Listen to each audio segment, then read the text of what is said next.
Çalışın evlənərkən arıq, hündür, sarışın və rəngli gözlü qızla evlənin. Niyəmi? Məncə niyəsini uzun-uzadı izah eləməyə ehtiyac yoxdur.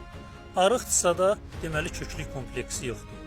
Deməli ilin 12 ayı diyet saxlamayacaqdır və sizi əlavə xərcə salmayacaqdır. Hündür boyludursa da deməli balaca boylu kompleksi yaşamayacaqdır. Hündür daban ayaqqabı aldırıq sizi əlavə xərcə salmayacaqdır. Sarışın mı?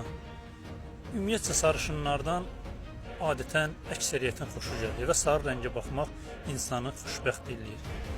Və əlavətən saçını saraldıq, bir də sizi əlavə xərcə salmayacaq. Rəngli gözlülər. Ümumiyyətcə rəngli gözlü insana daha cazibədar gəlir. Üstəlik də ki, bəzi rəngli gözlü olmayanlar əlavə linzalar taxaraq özlərini daha gözəl göstərmək istəyirlər. Bu Allah bəndəsində elə gözü anadan gəlmə Allah xəlq eləyən rəngli olduğuna görə bir də əlavə xərcə də gənə düşməyəcəksiniz. Yalnız bunlar kifayətdir məncə ki, evlənərkən arıq, hündür, sarışın və rəngli gözlü qızla evlənəsən. Və əlbəttə ki, ənənəmizə sadiq qalaraq yaşı 20-dən aşağı, yəni 17, 18, 19 və 20 yaşlı arıq, hündür, sarışın, rəngli gözlü qızla evlənərsənsə, elə bil ki, dünya həyatında bir huri ilə bir yerdə yaşayırsan. Allah xoşbəxt eləsin.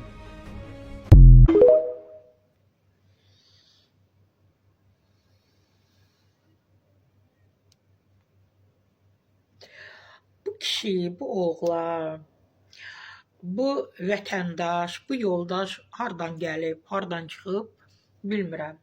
Dilinə görə Gürcüstanda yaşayır, özü deyir. Belə əcayib tövsiyələri var, əcayib təklifləri var kişilərə, oğlanlara. Mən yazdım bunun şəxsinə, qəbul etmədi mənim. Yəni ki, izləmədə yoxdur, mən onda izləmədə yoxam ona görə. Yazım ki, bəs qadın, kişilər üçün yazırsan, kişilər belə olsun, belə qızla evlənsin, belə qızın boyu uca olsun, beyli incə olsun, gözü sarışın olsun, ayaqları nazik olsun, uzun olsun, gözləri linzasız olsun, mavi olsun. İstədim ona yazım ki, bəs bu qadınlar necə kişi istəsin, neçə yaşında kişiyə ərə getsin. Ay kişi, sən bilmirəm, nə bilim, o bizə bəzən deyirlər, çarpaydan yerə düşmüsən, ya başın balımcıdan yerə düşüb, ya uşaq vaxtı nə olub sənə ki, sən belə bu məhz kişilərlə bağlı bu fikirlər yürüdürsən, fikirlər söyləyirsən, tövsiyələr verirsən.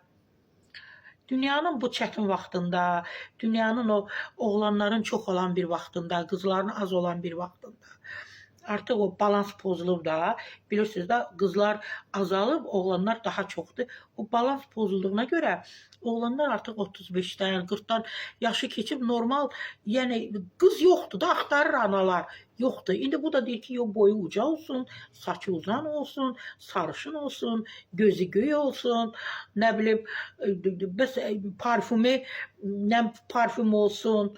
Ay kişi, bir ağıllı məsləhət ver. Bir ağıllı məsləhət ver. Sara Səfradan da sənə tövsiyə.